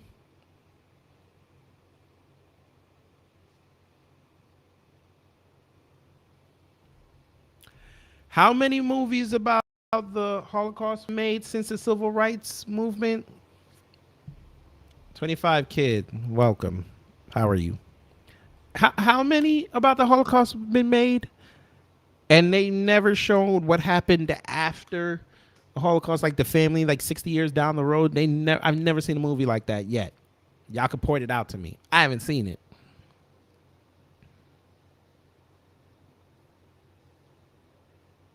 Name me the movie that depicted the Jews conquering the world in economic empowerment. Please show me this film.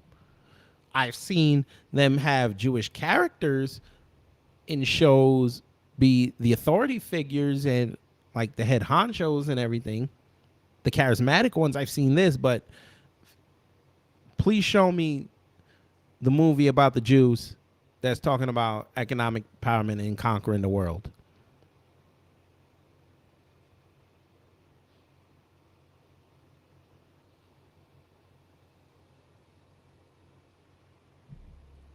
Let's see what else he said. Blacks, on the other hand, simply lamented about their history of torture, murder, and so on. Audience smile and chuckle. I will say that again. Blacks, on the other hand, simply lamented about their history of torture, murder, and so on. Audience smile and chuckle. So they think it's funny. Okay. Making the current generation of blacks to live in the past while the Jews make their people live for tomorrow. Less than 50 years later, the Jews became prosperous and powerful while blacks became freed poor. They are granted freedom, free to sing, but unable to get out of poverty.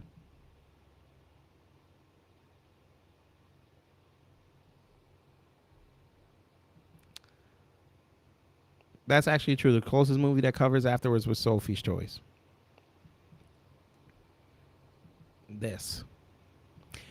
Ladies and gentlemen, let me explain something to you. Let me ask you a question. Why would the Jews want to do movies about economic empowerment when they're funding it? That would just be self-serving.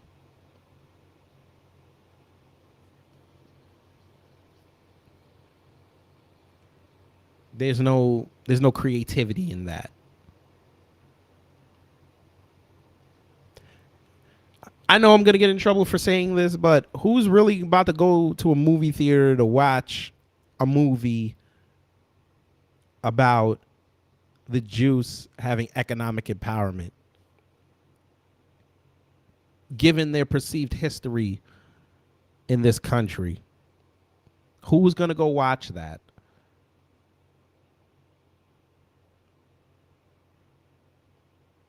The only thing I'll give this dude credit for is the fact that he mentioned that the Jews do not use their history as a crutch. I will give them that. They fund a lot of things here so their families can have legacies and their people can have legacies. I will agree with him on that. But the rest of that, this is what happens when you watch the internet. You don't experience real life. See, northern people think southern people are dumb backward hicks. I've been down here for a year and a half. I've come to the South a lot. Black people are not dumb down here.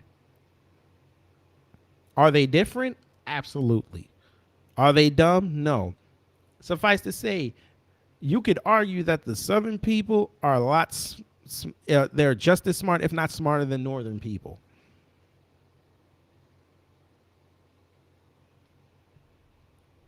Exactly. We don't use our history as a crutch. It's a real fight. It's a fight that's continually going on.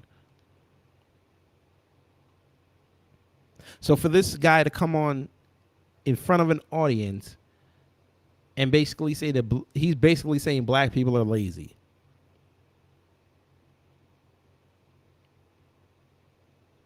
Sir, you seem to forget, sir, it was black people that were not only yelling from over here about the atrocity that was going on in Ethiopia, but actually went over there and helped y'all fight. But they're lazy. See, it takes money to go fly. See, I know what y'all think. We're magical people.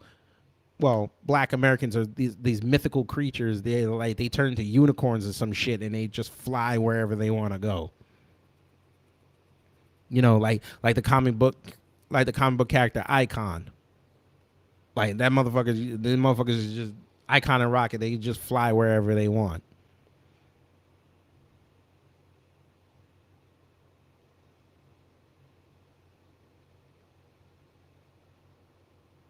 But you went in front of an audience and said this to the point where they sat there and laughed.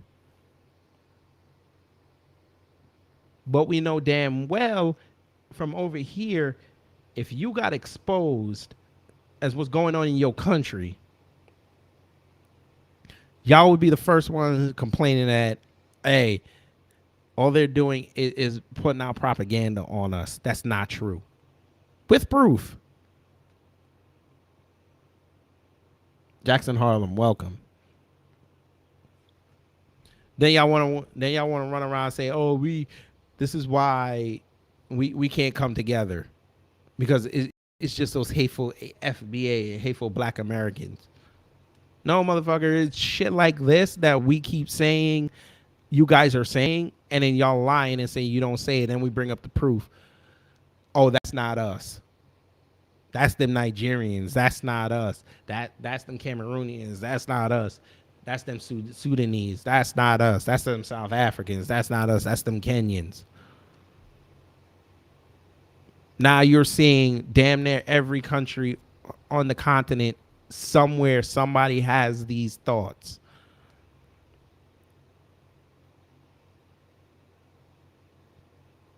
Then y'all get pissed when FBA and ADOS and Freeman say, "Listen, we closing up shop early. Fuck y'all."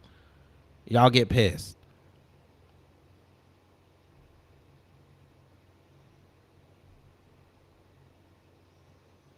But here's something I want y'all to listen to. He said to understand the relevance, this is the author now. To understand the relevance of Abiy's argument, one needs to understand that the Ethiopian Empire state he leads has a history of colonialism, slavery, terrorism, genocide, and racism against which the Oromo, Sidama, Somali, Kimant, Agu, Walaita, and others are struggling while narrating their past and present victimization. So the Black people there get to lament about their history and their past. But I'm sure he acknowledges. But he's criticizing Black Americans for acknowledging their past.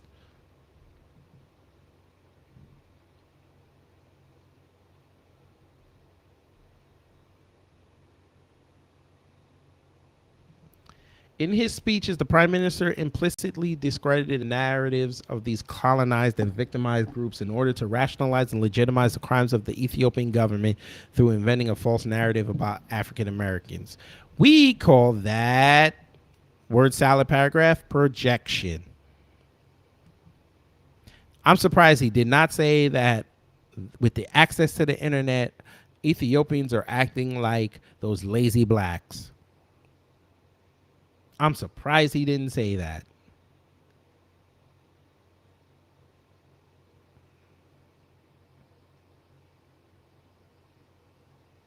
And he brought up George Floyd, Jim Crow, all this projection.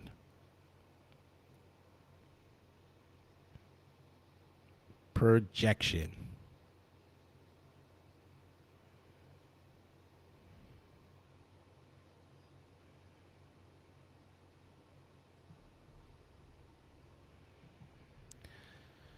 I don't know.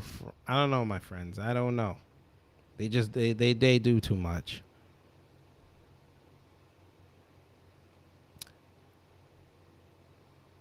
But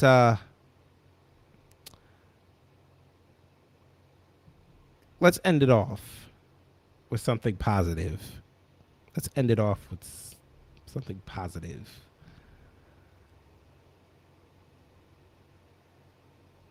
Let's end it off with something positive. I know y'all really not into what's going on out here in these streets. And we know we can't stand this woman, but it just tickled my fancy that the press secretary got called out, not by FBA Adosa Friedman. She got called out. Haitian woman got called out by an African woman. Now, as you know, years ago, Haiti thought they were going to get into the African Union. And the African Union had to tell them, listen, you're not part of the African continent, so we can't give you membership. You're just going to have to settle for CARICOM. Well, old Stud Pierre met an African she don't like. What did that African say, folks? About what happened yesterday. Afterwards, between the Justice Department and President Biden. One question for Africa, Karim. I'm gonna come back, guys. Thank you. We always have to beg for questions. Dismissive. Let's continue. Africans deserve questions as well, Karim. Come on. What is the latest Can I have a question, Karim? Okay, I'll take a couple more questions. Okay, I'm gonna take. Guys, go ahead. Okay. Give me a second. Me asking for Go ahead. questions Go ahead. every time. And even when you give questions to Simon, it's because he forced. We don't need to force for question. We also deserve to have a question. I will get. Do you have something against African reporters? Go ahead. On Afghanistan, Sheikh Salman. Annoyed. No, you heard that, right, in Florida? You heard that. This is a beautiful piece of tape. Let's finish it off. It's only a few more seconds. You said last year that there was going to be an extensive top-to-bottom review of the drone, how that went. Can you start again because someone was yelling over you? Afghanistan. Jake Sullivan said last year. Ooh. And to finish it off, be a little sassy. I know Professor Blatchford would have a field day with this clip. But folks, she's annoyed. Black people. Now I don't think that woman was on code or anything. I'm not gonna speculate that. But the fact that she was calling her to the carpet. It said, oh man, that is just a beautiful piece of tape. Look at her. Now we know damn well if this was McEnany, they'd have said it was racist, that she wasn't answering that woman's questions. But I'm pretty sure if we look on this comment thread, they were praising Stud Pierre for holding her composure. Let's see. Let's see the white bots and trolls give her praise. Let's see.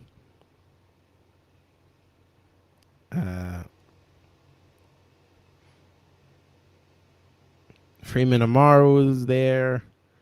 The reporter should be grateful she was present in the press briefing of the latest points of the president's saw. This motherfucker can't write. That reporter earns no prize for her rudeness. Pretty sure he probably praised Jim Acosta. Her predecessor had the same problem. But he got threatened with suspension because he's a black man. Funny how that works. Also, don't forget when this not that. African reporter, the continent of Africa has 54 nations. When did the White House begin inviting foreign nation reporters to White House press briefings? Okay. White guy said that.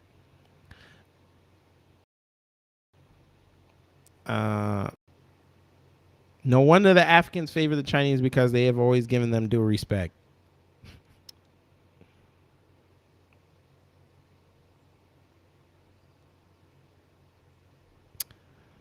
Yeah. So there's that. She's operating on agenda, straight no chasing, yet some of these immigrants don't believe they're just tools. Well, we already know what happens with the tools. They get broken. They become this.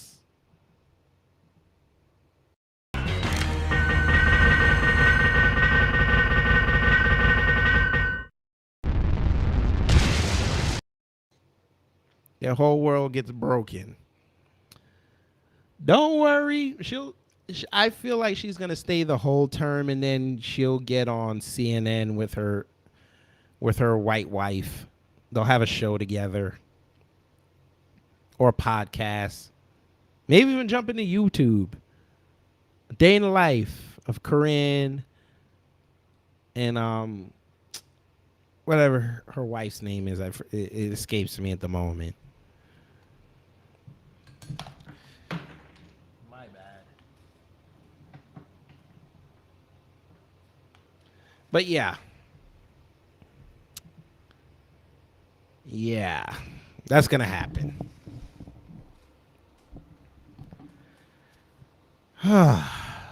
Fun times. I appreciate everyone coming out. We're going to end the show. I got to go cook.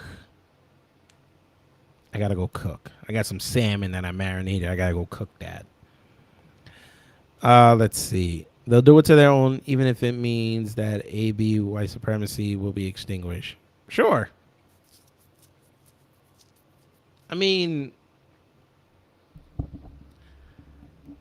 nah. Yeah, you got a point. But I just found it funny that ever since that Del Rio thing, she's just... No, I'm not even going to go back that far. Ever since her first week when Ducey and them were giving her the business, she just hasn't been the same. I'm just waiting for her to start cussing. Come on, black woman. Come on, Haitian woman. Just start cussing up in there. Come on. Make yourself a legend.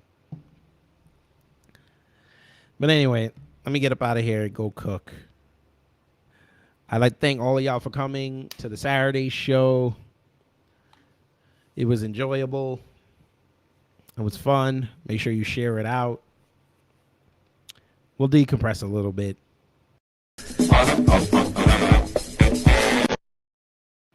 Yes, make sure you do that when the bad juju comes at you.